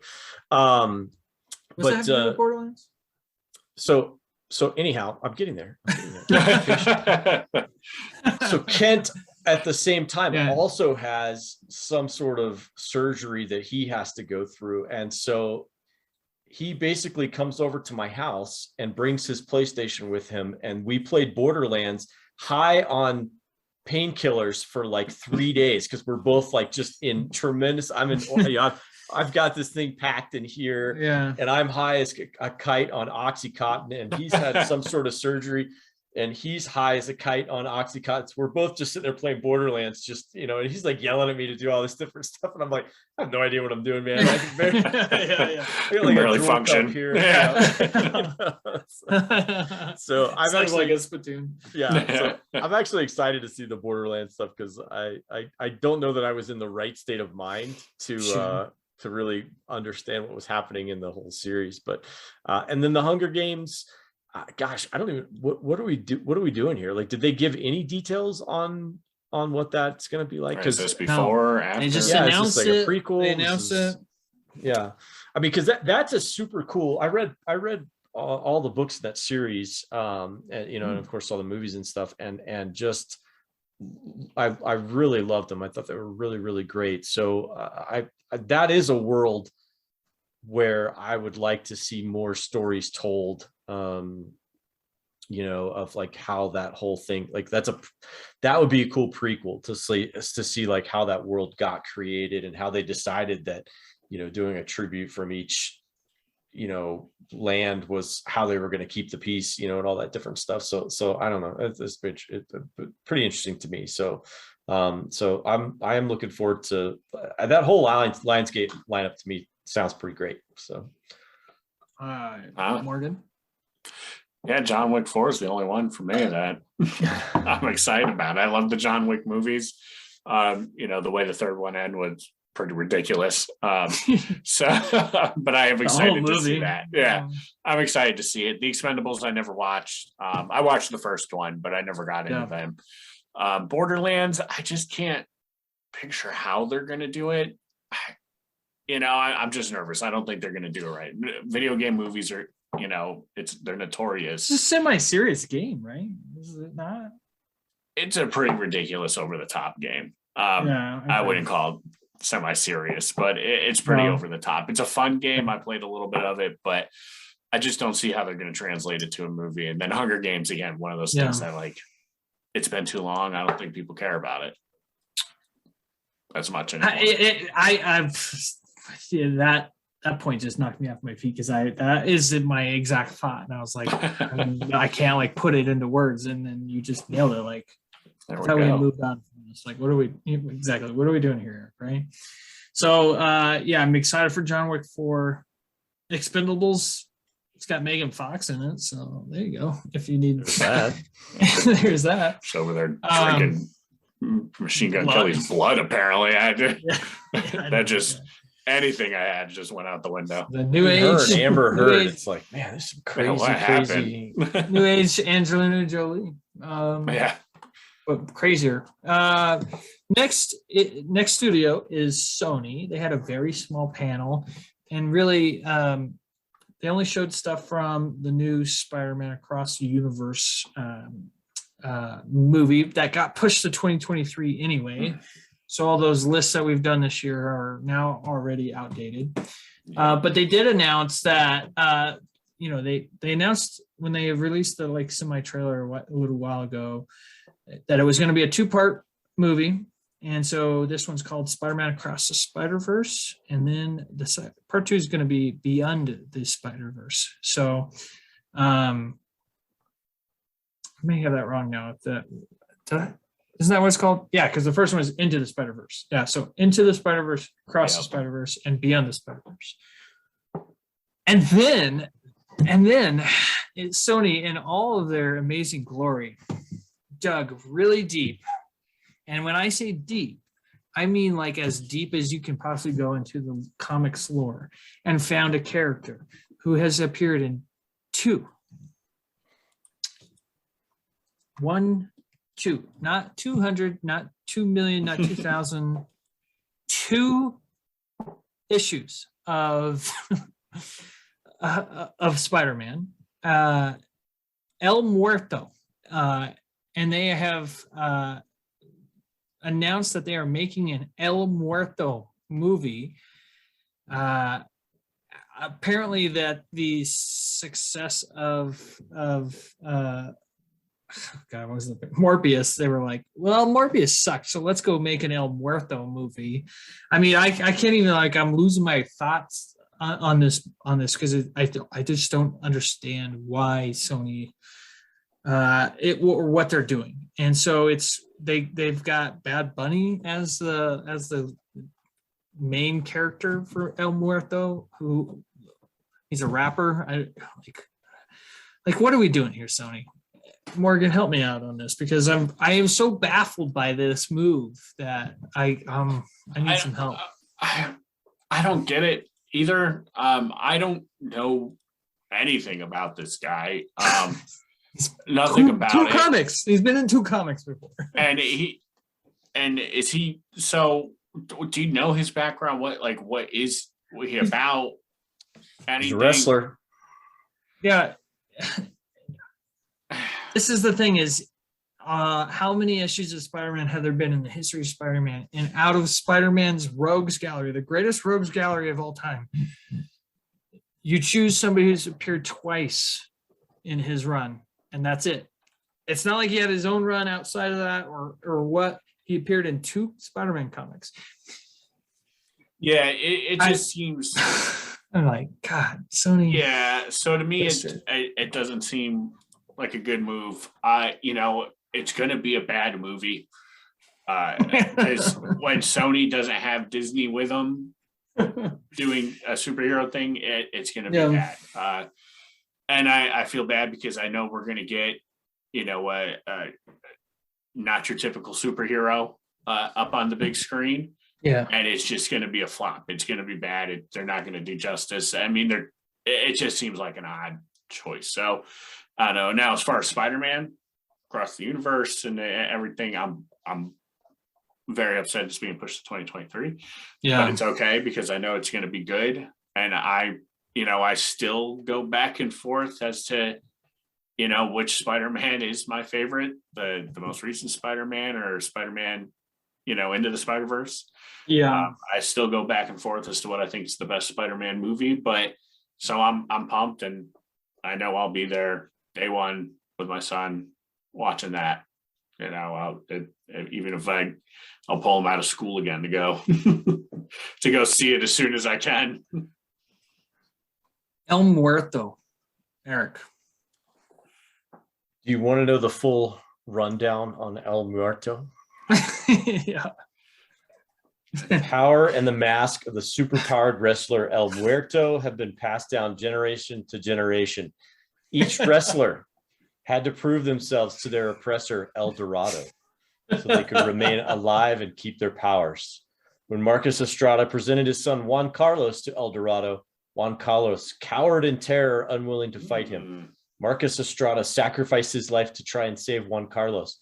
Out of respect for his father's courage, El Dorado granted Juan Carlos 10 years to travel and to become brave, and then to duel a masked wrestler and unmask him.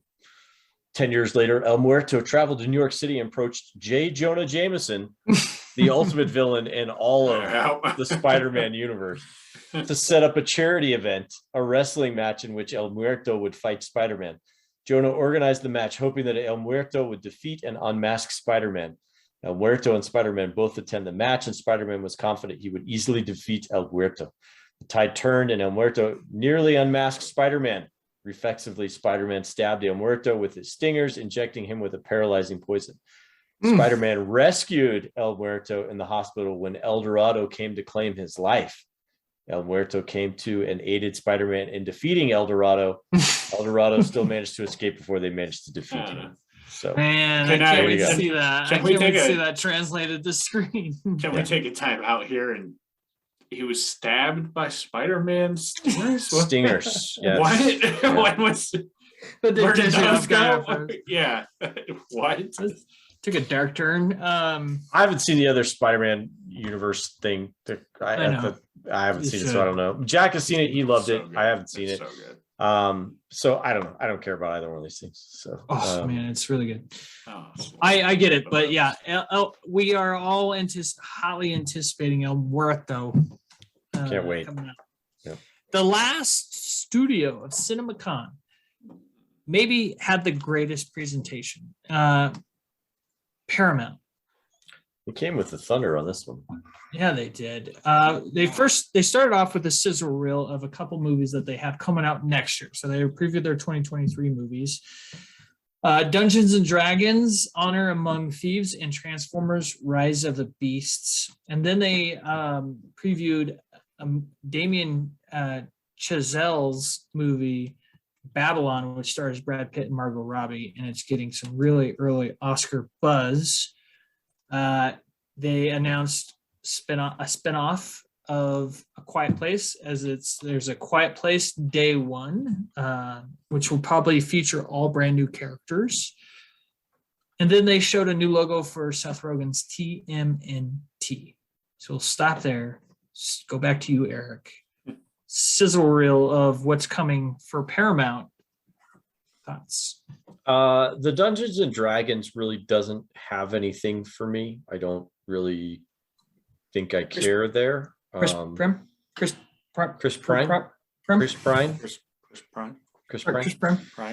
I like Chris Pine, but I don't know. Until I see a trailer for it, until I see something. I'm not a big Dungeons and Dragons fan. I never really was. So there's really not much there for me.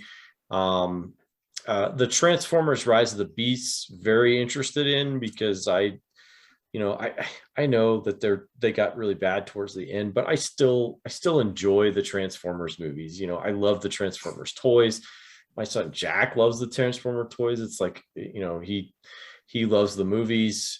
He loves the worst ones the most, and that I die a little inside every time. But I am excited to see Rise of the Beast, or at least see a trailer for it and see what they're kind of putting together. Because I do enjoy that universe. They are having the 80s designs, the G1 designs, and I'm down with that big time. So I do like that. I those are traditionally my favorite, just because of the time period that I grew up in. So right. Babylon, I don't know, sure. A Quiet Place, the stuff that's going to be interesting to me, because I like that whole alien invasion thing. I I still have not seen A Quiet Place Part 2 other than the very beginning. I saw the very beginning of it and I really liked it. And my wife was like, "Are you watching this by yourself?" And I was like, "Yeah." And she goes, "I thought we were going to watch it together." And that was like 6 months ago. Like never watched it. So which it's on my list, and we just finished. So maybe I'll get her to watch it with me tonight, because we did just finish The Walking Dead last night. We finally finished the season for Walking Dead, so maybe we'll watch that. Seth Rogen is TMNT, the Teenage Mutant Ninja Turtles. I'll end up watching that, I'm sure, because my kids will be into unless it's like R or something like that. But sure, with Seth Rogen, you may not know, what they're going to do as far as that goes. So but the Quiet Place stuff, like Sausage Party, kind of rewind just real quick. Of all the stuff there, besides the Transformers, the Quiet Place is interesting to me as to how they're going to do that, because one of the greatest qualities, at least to the first movie, was the fact that their daughter was deaf. And I just loved that. I absolutely loved that everybody in the family, that it played into the strengths of the enemy, is that they use sound to triangulate where you are, like they use the sound and the vibrations and stuff.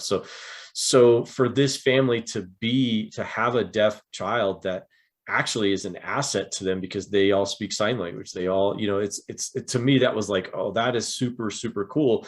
And then to kind of experience, because we all like to think that we would, what it would be like to be deaf, but you really don't have any, you're like, oh, I'll just cover my ears and I'm deaf. Like every kid does that when they're little. They're just like, blah, blah, blah, but you can still hear stuff. And so when they do those scenes where they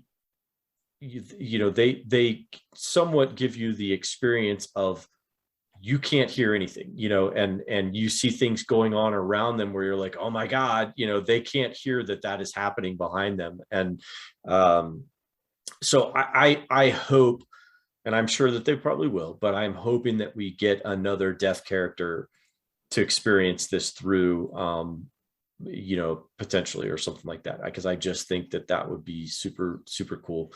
And I think for us to kind of broaden the diversity of experiences that we get would be really cool. That type of stuff would be really, really cool. So yeah. More? Yeah. I'm with Eric on the Dungeons and Dragon. Like, I don't know, not for me. I mean, maybe if the footage looks good, but I never played it. I don't. Transformers, I haven't watched the Transformers in a while. They really fell off the map for me after the third one.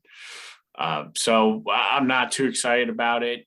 I'm not even sure if I've actually sat through and watched one with Carson. I just, the Babylon, we know nothing, don't really know anything about it, but I mean, Brad Pitt, the cast is crazy. Yeah. I mean, listen to this cast: Brad Pitt, Margot Robbie, Olivia Wilde, Tobey Maguire, Eric Roberts, Gene Smart, Flea. That was a random name that was just in there. It is and directed by Damien Chazelle, who directed Whiplash, La La Land, First Man. So it's got some really great. I think he won Best Director, maybe a Golden Globe, I think. But I mean, it's definitely set up for success. So as long as it's written well, it's going to do well. I think that'll be good based off that cast. The Quiet Place, I'm more Quiet Place. I makes me happy. I want to see more. So I don't understand the time frame of A Quiet Place and how fast things happen, especially because, I mean, Eric, you've seen the opening of the second movie. It seems like it happens almost instantaneously. Yeah. But in the first movie, like John Krasinski had newspaper articles about the aliens. Well, I think so. I don't quite understand. This is called Day One, so this is like will be like their first attack, and I think like maybe they attack New York probably, because who doesn't attack? Everybody, who does that? Everybody attacks New York.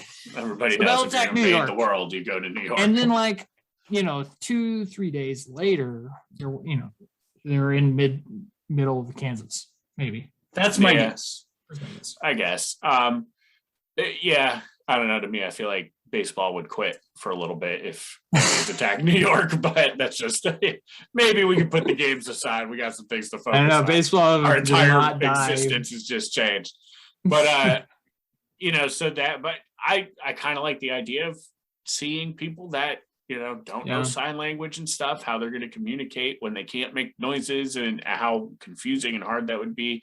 But I understand, like what Eric said, when that sense of not being able to hear, like it, really heightens it. Eric, you now put up on the latest Walking Dead. There's a great episode where the deaf character's in this house, and it's just like being in a horror haunted house and you can't hear. So we see the cannibal people running around and she can't hear it, and they do that. It's just all silent, and it adds an element to watching something that really makes it more suspenseful. Yeah, for sure. And then TMNT, we'll see. I mean, we'll see. Turtles.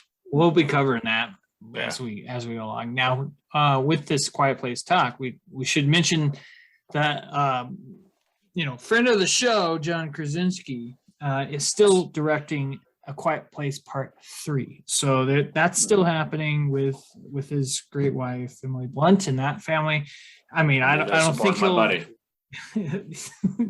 Maybe by the time that movie comes out, the show will be big enough that we can have him on to interview. He was supposed to be on this week, but he had to scheduling. He couldn't make it work. Had to reschedule. Yeah, unfortunately, we were only able to have dinner, but it's all right. Yep. One day. But the hit of the absolute fire of the entire CinemaCon came from Mr. Tom Cruise himself, who was not in attendance. So we move into the Tom Cruise section of the show. Yes, the Tom Cruise section. He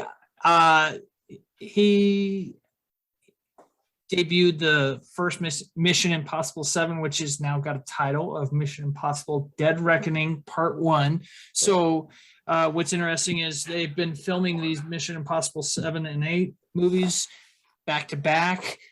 I guess we should have figured that this was going to be a Part 1, Part 2 type deal. But the way that Mission Impossible has been filmed lately, I guess it could have been just a 7 and an 8, but Part 1, Part 2. And it was apparently really awesome. You got some Tom Cruise running. You got some Haley Atwell. You got some Rebecca Ferguson. Two of my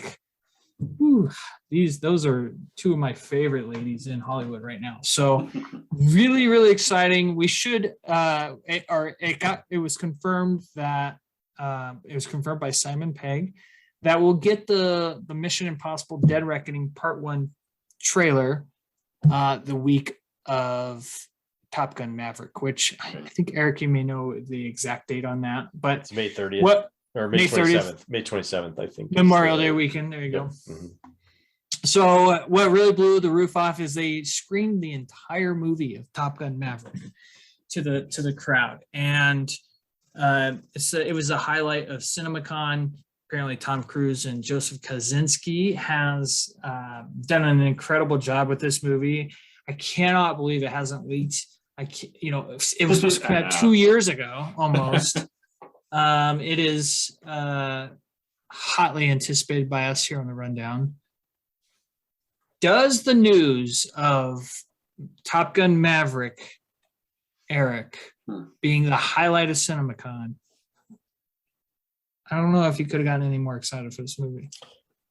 If anything, it's a bit of a pressure release valve for me. Hearing that everybody did enjoy it as much as they did, kind of makes me. It kind of takes just a little. It's like I said, just little. Let the air out just a little bit, just to be like, okay, it's gonna be good. And I'm like, okay, a little bit of validation. Yeah, because it's like I was a little worried. I watched some of the scenes and I thought to myself, oh man, this is going to be super cool, But then there's other stuff where I just absolutely cringe when there's a scene in one of the trailers, I think maybe we've talked about it, but there's a scene in one of the trailers where the girl says, we're all the best of the best. Who are they going to bring in to train us? And I'm like, said no pilot ever, like no fighter pilot in the world would ever go, I'm the best and nobody can teach me anything. And this girl's like 22 years old. Right. Come on. Like, all right.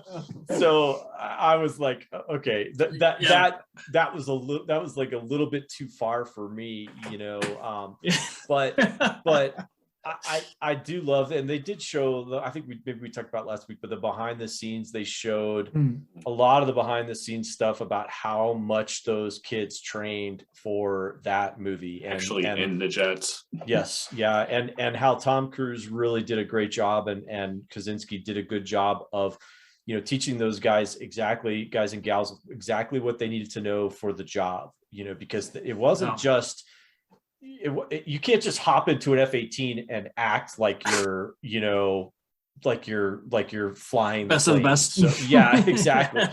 That's a stage progression. Like, these are people, if you take anybody up there, they're going to puke their guts out most of the time. So, and even combat tested pilots still get sick sometimes when they're flying, so for them to stage these kids in prop planes first, get them comfortable with spatial awareness, and then to move them into, small fighter jets, jet trainers and stuff like that, where you really start to pick up the speed, because it's like, okay, if your plane is doing 100 miles an hour or 70 miles an hour, it's easy to stay in front of the aircraft. It's easier to think of what's coming for.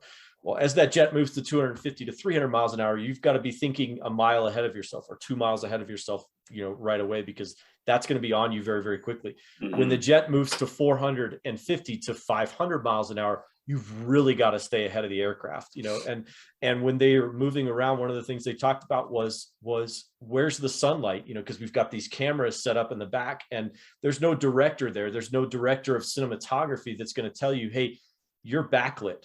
And that's not going to do me any good for any of the footage. I need to make sure that the sun stays where it is. And so how they film these scenes. So super cool to see the behind the scenes stuff on that. And then, like I said, to have the crowd and all the people talk about how amazing this movie was, like I said, just kind of is validation for me that they've done a good job. And I'm not that I'm moving on already, because I obviously haven't seen the movie. And I probably, I think I went and saw it like 6 or 7 times in the theater in '86 when it came out. I probably will do the same thing this time. My kids are going to be like, you're going to see Top Gun again? Like, yeah, okay, we're going to see it. Yep. I know for sure I'm seeing it twice, and then you're gonna watch Encanto again? Shut up. Right? Really. So, but I mean, to move on to not that I'm moving on too quickly, but the Mission Impossible stuff, I'm really excited for that too, because you talk about a series that's really kind of gone from, the first movie was good, but it wasn't great, but the franchise just, the second one was okay. Second one sucked. Okay. I was going to be gracious about it and say the second one was all right. It really was not good. Yeah, it was not good. And to have 2 movies that were not all that great still generate a third one, and then it was like, okay, now we're catching lightning in a bottle, and have it be better, so 3, 4, 5, 6 have all been, this last one was just spectacular. I love that movie. They've all been really, really great. So I'm excited for, and Morg, I don't know about you, I'm just excited for that. I think it looks cool. So I'll say I'm pumped. I love that. The thing I love about Tom Cruise is he's still making just awesome action movies to go see in a theater. Yep. He's still making just movies that you want to go see. Action. He doesn't. I'm excited for both of these. I'm going to see both of these in theater. I mean, I can just imagine Top Gun in IMAX. Oh my god! And the first time you hear a jet, it's going to be amazing. And I know the stunts he did for both of them. I mean, the behind the scenes footage Eric was talking about, how they're in there, and Mission Impossible one. I know of the stunts he did with the plane and being on the outside of the plane and walking around on the wings and stuff. Like he's definitely crazy. He's gonna die crazy. One day. Oh yeah, I mean, I would not be shocked that one day I'll open Facebook and it says Tom Cruise died falling from space. I'll be like, yeah, and you know what? You'll be like, that's how he would have wanted to go out. Yeah, he really wanted to die doing this. I'm sure he enjoyed the whole time. He loved it. Yeah, he's like, finally. Yeah, so no, I'm excited. They're going to be good movies. Like if I ever met Tom Cruise, I literally would shake his hand and be like, dude, you've got the biggest balls I've ever. Thank you very much. Yeah. And you've got the biggest balls I've ever met on any man I've ever met in my life. Like just for real, just amazing. Because the dude is just talking about a storied career of just some crazy stuff. I mean, to go from where he was in the early '80s to the action star, to what's his name? Les from Tropic Thunder. It's just and he had a Vanilla Sky portion of his career that was he was going for an Oscar and he's like, all right, this is not. I'm just gonna go try to kill myself on stunts. Who cares? Who cares if you have an Oscar? Like nobody except Hollywood elites care that you have an Oscar. Right. Like I guarantee you that Tom Cruise's movies have been rewatched more than any other totally. any other thing. Like and his whole catalog from the very get-go, really action-wise. Everybody, you throw that on or you're like, hey, you want to go watch this movie or La La Land? No, I really don't want to. But I'll go watch Days of Thunder. Right. I'll rewatch all that other stuff. So God damn, dude. Days of Thunder is such a good movie. I love that movie so much. Christopher McQuarrie, who's he's the guy who's been working with Tom Cruise on these movies. Apparently they have found a new way of pushing the action. And after Mission Impossible Fallout, it's like that's maybe one of the biggest and greatest action movies of all time. And they've found a way to top it. Bringing on Haley Atwell is going to be really exciting. I will literally watch Haley Atwell do anything on TV. And Rebecca Ferguson, apparently their chemistry, their romantic chemistry comes to a head in this movie. So we'll see what's his name? Ethan Hunt get some romance in this movie, which he's only had once before. Right, with Moynihan, right? Yeah, Bridget Moynihan in the third one. Yeah. So I will say I'm annoyed they're doing part 1, part 2. We know how I feel about that. I know you don't like your part 1. Just say we have 2 more movies. Yeah. So funny thing is, Infinity War and Endgame started out as part 1, part 2. It was actually Infinity War part 1 and Infinity War part 2, and they moved away from that. And then Mr. Feige was like, you know what, this is probably a bad idea. Let's do it this way. I said, Kevin, I know we talked about you hiring John Krasinski for Fantastic Four. Split this into 2 movies, quit calling it part 1. Yeah. I was like, okay, I will. Yeah, I hope John Krasinski's Reed Richards too. Yeah, if it's okay to not call them part 1s and part 2s. It's okay to just say this movie's gonna move right into the next movie, and that's okay. Right. Well, there's one thing here on the Nerd Rundown that we're trying to figure out technologically, or how we're gonna do it technologically. We're trying to figure out the tech side of things here on the Nerd Rundown, and we want to do a live reaction to us watching Top Gun before the movie comes out. So that's something that we're working on. Stay tuned to the channel for more details on that. I think we figured it out. I just need to sit down and have a meeting about it and figure out the final logistics on it. So I think that's going to be a lot of fun. Yep. Meg wants to join a bunch of dudes watching Top Gun, so she's in for a treat with that. But that's it. That was CinemaCon. There was actually more stuff that came out of CinemaCon that we did not cover, so we recommend going out onto the internet and finding some recaps of some stuff. But really, just here in the nerd, yeah. Or if we didn't cover something, let us know. Comment. But this is the kind of stuff that was just a little bit more relative to what we do here on the rundown.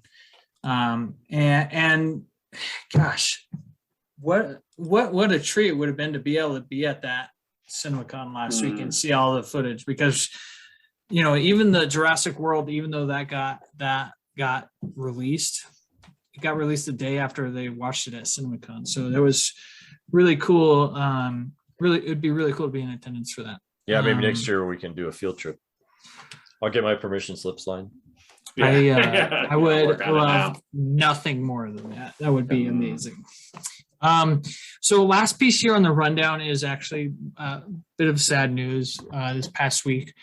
Neil Adams, who you may not know right off the top of your dome, but big time DC comic artist in the 80s for Batman, passed away at the age of 80 this past week. He really, you know what? I'm just gonna let Eric talk about it, because Eric has a bit more of a tie to this. Yeah, so Neil is really known for a couple of things. He actually he did both Marvel and DC. So he is actually known for the Kree Skrull War. He was responsible for that back in the early 70s, late 60s, early 70s. He did incredible run there. Right, it was a great series. Yeah, so he was responsible for a lot of that. He kind of revived the Professor X character. So he has a lot of ins with both houses, both of the comic book houses, but his biggest one is back in the 1970s, 1971. He brought us like Ra's al Ghul. That character was something that he kind of came for, but his reimagining of Batman is really what people know him for. And I'll share in the video, kind of what his Dark Knight, he really kind of brought that whole Dark Knight character to the forefront, where he had like the gray suit and the blue cowl and the cape and all that stuff. So that Batman, quintessential Batman that you really know a lot about is Neil Adams' work. And that's really he kind of set the bar for Batman. So yeah, he passed away at the age of 80. He also was known for his reimagining of the Green Lantern and the Green Arrow character. So he wrote quite a bit of that back in the 70s as well. So yeah, big comic book legend, passed away this week. So very sad news, but we salute you for sure. Yeah, Neil, thanks so much. Really, just amazing. We're lucky to have had your work put down on paper and for your imagination, your creativity. So thank you. And prayers to his family and absolutely his fans. So big name. I mean, it's you Google him and you see the images from you're like, oh gosh, yeah, I know his drawing, I know his art. Yep. I know his art. So salute you. We salute you at the Nerd Rundown, Neil Adams. Thank you. We're gonna cap it off today. Big show today, as we said in the beginning, with the NRDbox question from Nerd John Williams. Not to be confused with. Not the John Williams, but the other John Williams. And hopefully that doesn't come across as me saying you're nobody, John Williams. But I appreciate you writing in a question, and this is to do with the current Marvel Studios TV show on Disney Plus, Moon Knight. And it's a bit of a spoilery question. So if you're not caught up on the show or you plan to catch up, I would either A,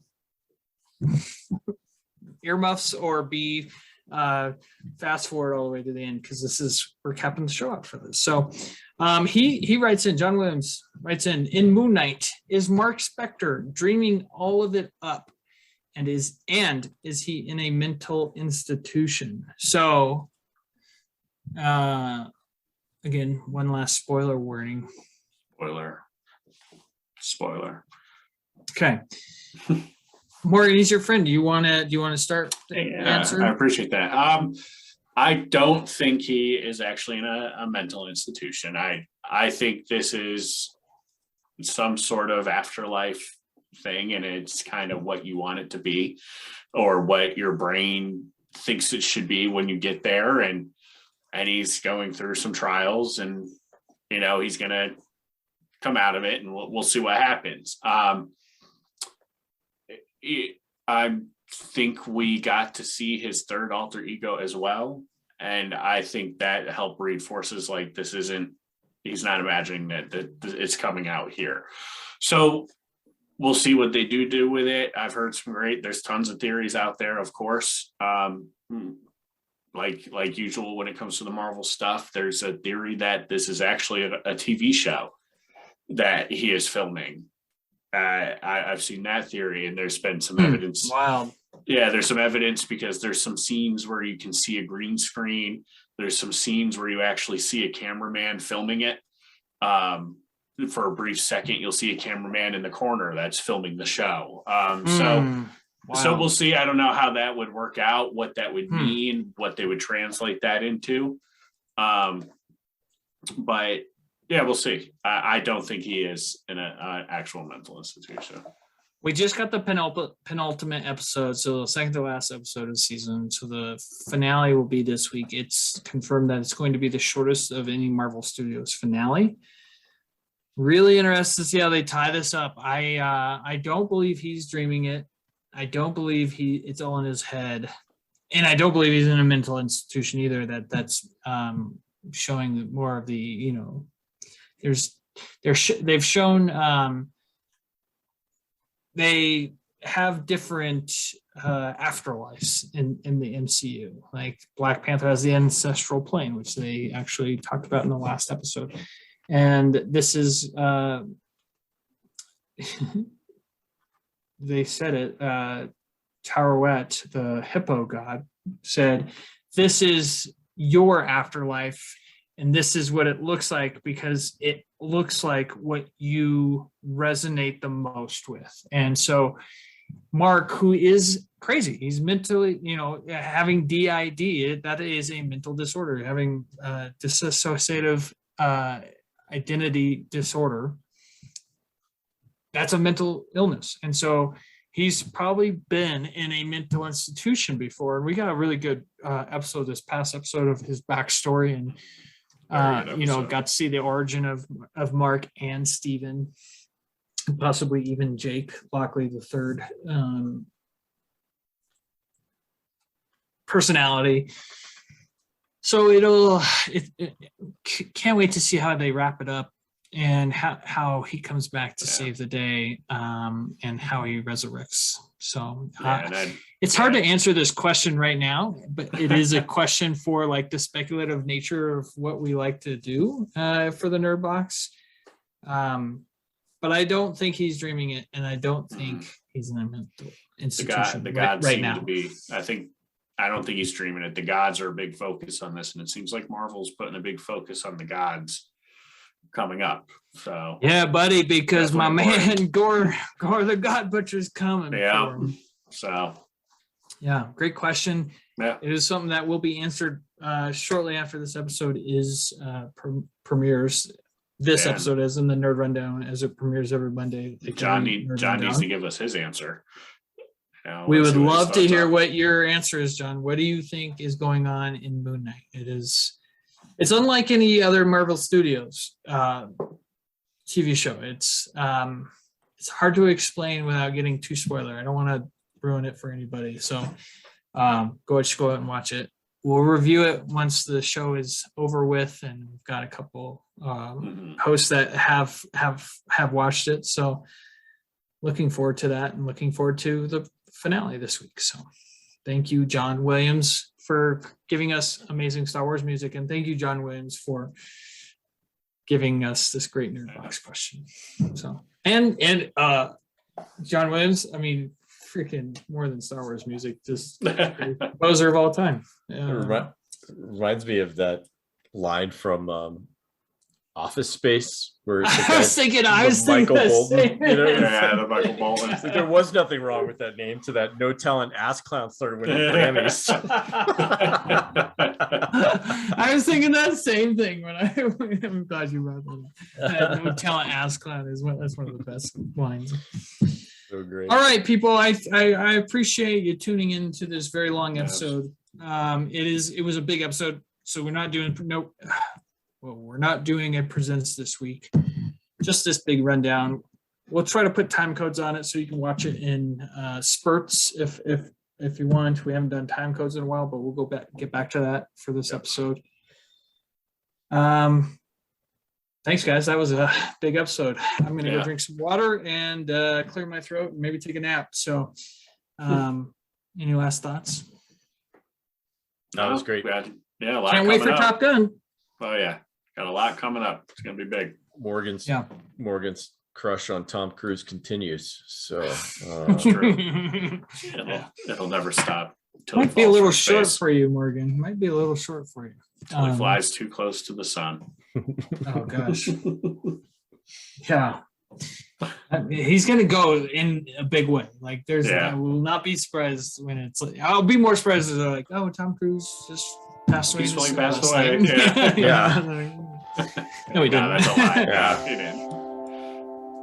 Well, with that being said, thank you for tuning in, liking and subscribing. And I'll see you next week on the Nerd Rundown.